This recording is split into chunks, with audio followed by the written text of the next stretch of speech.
everyone. In her book, The Gift of Theatre, Helen Nicholson discusses the ethical implications of a practitioner creating art in a community that they are not traditionally part of. She talks about the importance of creating theatre with a group rather than for them, going in and getting to know a community and what they want to express through art, rather than going in as an expert theatre maker and dictating what sort of art should be created there. This is a rather simplified and shortened version of the many, many interesting arguments Helen Nicholson talks about. So sorry, Helen Nicholson, if you can hear this and this offends you in any way, but it's an idea that underpins what I'm going to be talking to you about today. I'm a theatre maker and a support worker who helps people with disabilities create and run their own theatre workshops. And so I'm often thinking about the ways in which I can support in an inclusive way that really allows groups to create theatre that best resonates with them and their identity. However, I'm often preoccupied or probably even worried about how my presence could limit the individual creative agency of the people I support. In other words, I tread a line between creating theatre with and creating theatre for people with disabilities. I think this worry about limiting personal agency is particularly important when working with people with disabilities, because they have, in many ways, only just begun their journey to achieving civil rights. It was reported in 2019's BBC Panorama investigation that people with disabilities are still being housed in secure units, being abused by staff. And many people still hold the assumption that people with disabilities are somehow less capable than those without. The idea that disability is an individual problem within a person is only just starting to be countered by the notion that society is not set up to effectively cater to the needs of people with disabilities and therefore disables them, meaning that disability is a social construct rather than a medical problem within a person. One of the many brilliant slogans of the disability rights movement of the 1970s was "Piss on Pity," referring to the ways in which constructions of disability have often been predicated on the idea that people with disabilities are somehow deserving of society's pity.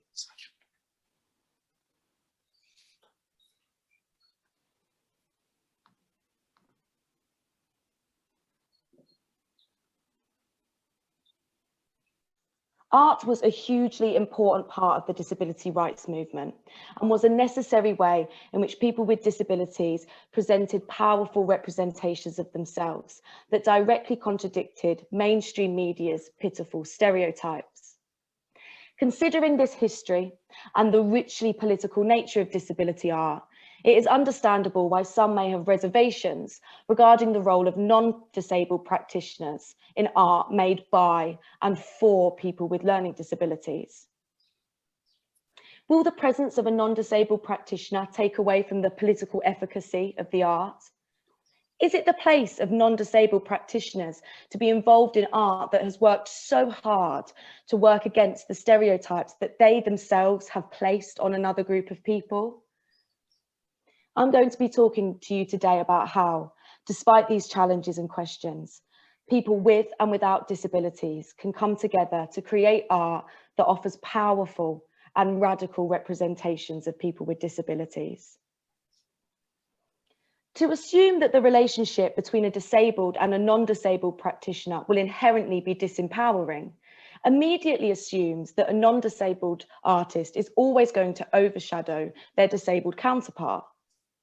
In my experience working with people with disabilities, this is certainly not the case.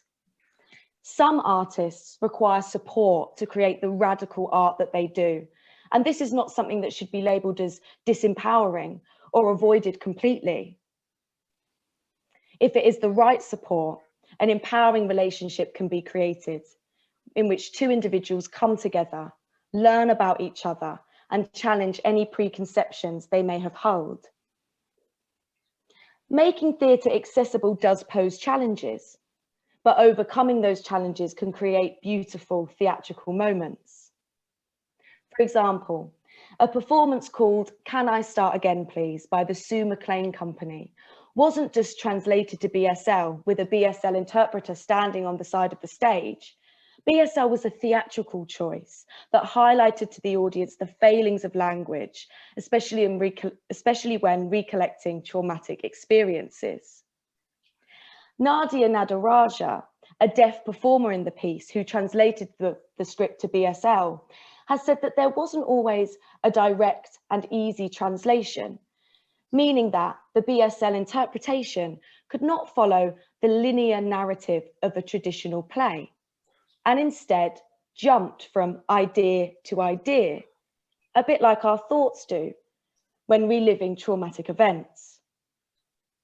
This highlights the way in which the Sue McLean Company's choice to work with a deaf performer has added rich meaning to a script.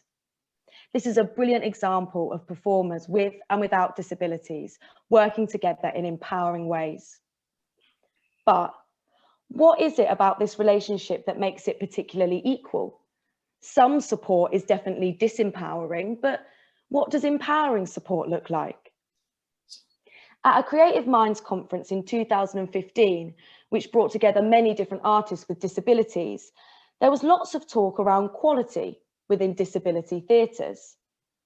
These debates are important, and I understand the empowering nature of a theatrical performance made by a disability-led theatre company, being able to stand next to that made by a non-disabled company and be considered just as good quality. It goes back to the piss on pity slogan. I'm just as good as you. I can create theatre that is considered just as good quality, so why would I be deserving of your pity? But the important question that I think these debates tend to gloss over is who gets to define quality in theatre? It's a big question and a difficult one, but I think most of us would agree it is usually non-disabled practitioners that are setting the standards of theatre. And therefore, this desire for disability-led theatre companies to be considered good quality could also be a desire to appear more non-disabled. And who wants that? Instead, we should be focusing on the ways in which performers with disabilities contribute to the huge diversity of our theatres. And this is where the relationship between a non-disabled and a disabled practitioner comes into question. To me, it would be disempowering and limiting for a non-disabled practitioner to focus on the ways in which their support can help someone with a disability create good quality and professional theatre. Instead, what makes a relationship between a non-disabled and a disabled practitioner particularly empowering is allowing space for a disabled practitioner to play around with their own unique ways of doing theatre. Another important aspect of fostering an empowering creative relationship is sharing leadership.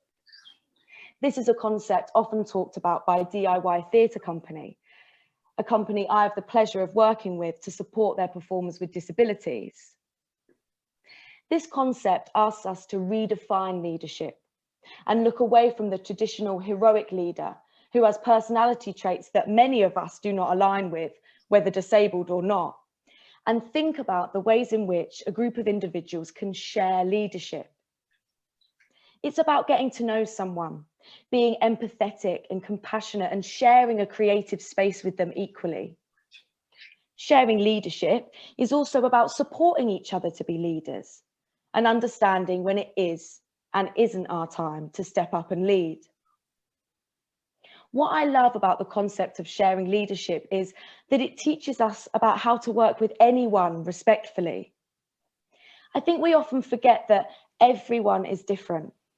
Everyone has different experiences and brings those experiences to a creative space.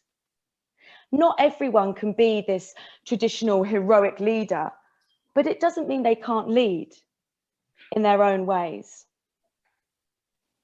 I hope I leave you thinking about the ways in which performers with disabilities can and do contribute to the huge diversity in theatrical space. And I hope this talk has made you think about the ways in which performers with and without disabilities can come together and create powerful theatre. There is power in people with disabilities creating art that best resonates with them and their identity, whether they need support to do this or not. And there is power in people without disabilities suspending their stereotypes and learning the experiences of disabled people, theatre being a great place to do this. Through the creation of a shared artistic vision, we learn about each other and we learn about our experiences. And in a world that so often segregates people with and without disabilities, I think art that brings these two groups together is always both radical and powerful. Thank you so much.